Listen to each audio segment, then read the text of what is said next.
อยนี่วันนี้ฝนตกเลยเนาะสิพาทุกคนมาบึงกันตำหูกทาไฟของไปลื้อเฮาเนาะเดี๋ยวไปหับชมกันเป็นอะไรหับชมกันตัวนี้จะเป็นม่อนมะม่อนนะที่ว่าเขาจะเอามาตำเป็นเสื้อผ้านะเสียงไดมอนด์ต่างๆอุปกรณ์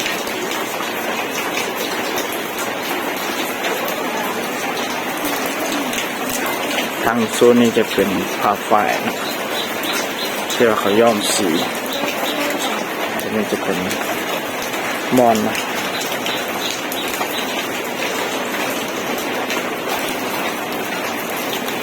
ก่อนจะได้เสื้อผืนหนึ่งโบราณธรรมดานะต้องได้ผ่านหลายขั้นตอนเดี๋ยวพามาดูพระเจ้าตำฮูกนะตัวนี้จะเป็นบอลที่ว่าตำฮูกมี2-3 บอลขอถ่ายวิดีโอได้เนอะ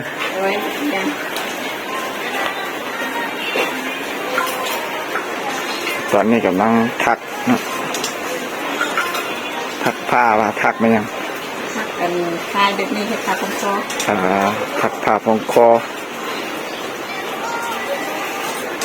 ต้องเป็นคนมีสีมือได้จึงถักได้นะบ่มีสีมือนี่ถักเป็นนะ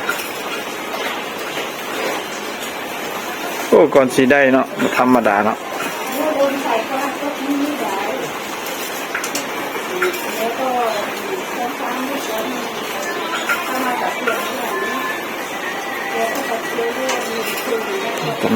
เห็ดแต่ละเส้น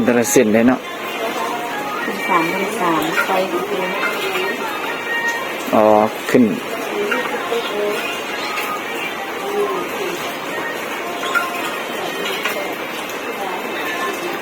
เส้นเนาะ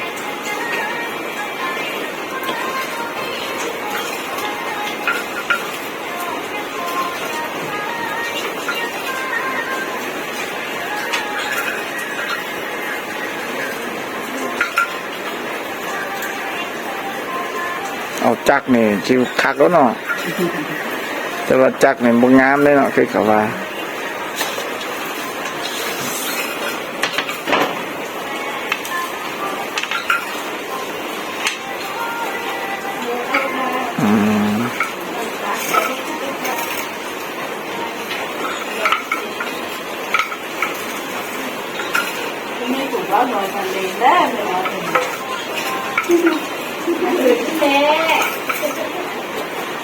ได้เห็ดจักรอบเทียนหนึ่งเนี่ยเดี๋ยวนี้มันเป็นคืนนั่งชอบมีกับซึกคืน2 บนส่วนนี้2 บนส่วนนั้น2 บน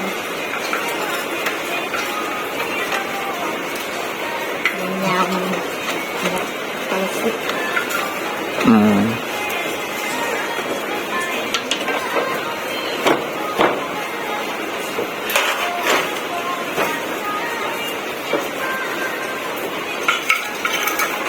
ธรรมดาเนาะ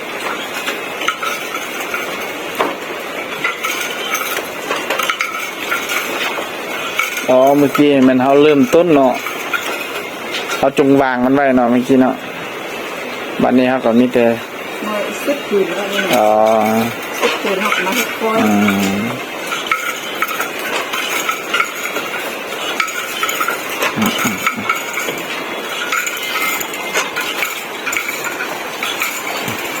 เบิ่งโซนนี่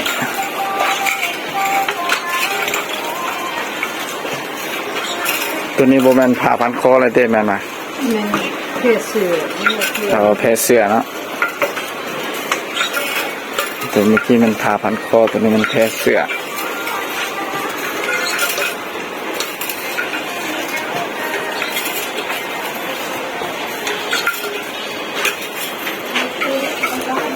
ตัวนี้มัน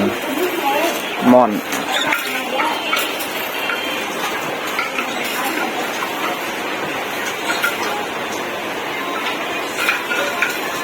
มาเบิ่งผู้เฒ่าสีมือ เบิ่งผู้เฒ่าเฮ็ดแบบนี้นะแต่ว่ามันตำน้ำแน่เนาะผู้เฒ่านี่ตำเป็นอย่างอันนี้ ทำแค่เช็ดมือบอหรือว่า อ๋อ เป็นผ้าผมก็ได้ ผ่าเส้นมือกับผ่าผม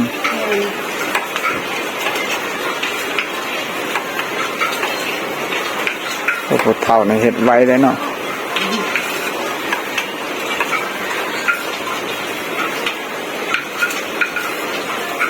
สีมือบ่ธรรมดาพามาเบิ่งห้านหัตถกรรมไทยเลยสีมือของคนลาวเขาเนี่ยสีมือของคนลาวเข้ามาปุ๊บจะมีจำหน่ายพวกสาเขียวธรรมชาติ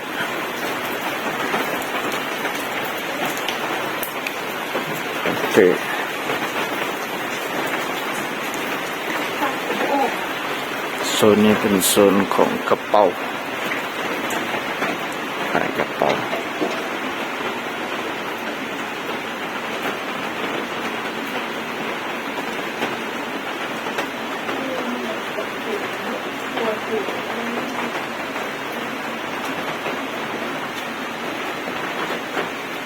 ที่นี่จะเป็นผลิตภัณฑ์ลาว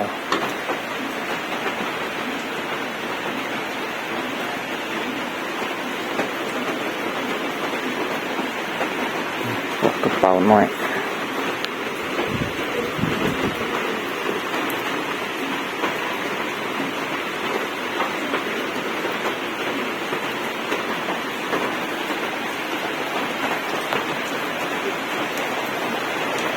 มาส่วนนี้เป็นผ้าพันคอ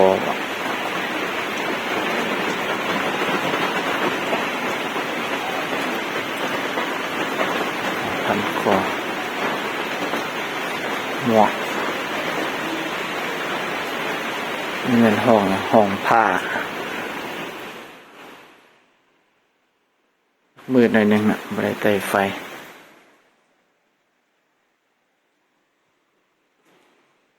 ตัวนี้มันผ้าฝ้ายนะที่ว่าเขาจอดต่ำมาผ้าฝ้าย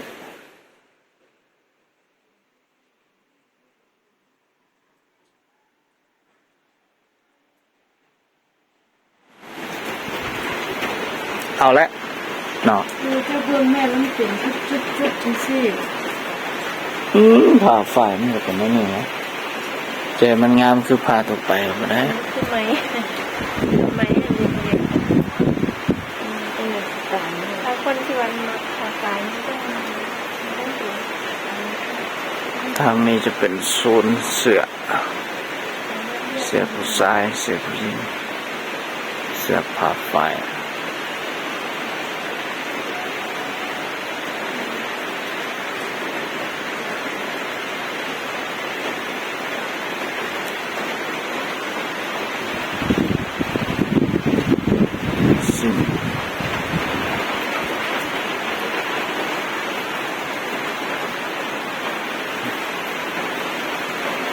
ไปลื่น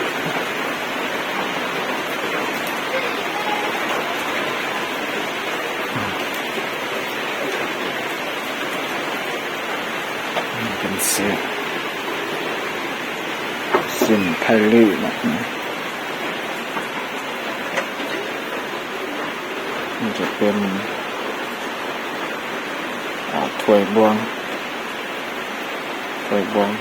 จะว่าน้ำใส่กินข้าวกินน้ำสมัยโบราณ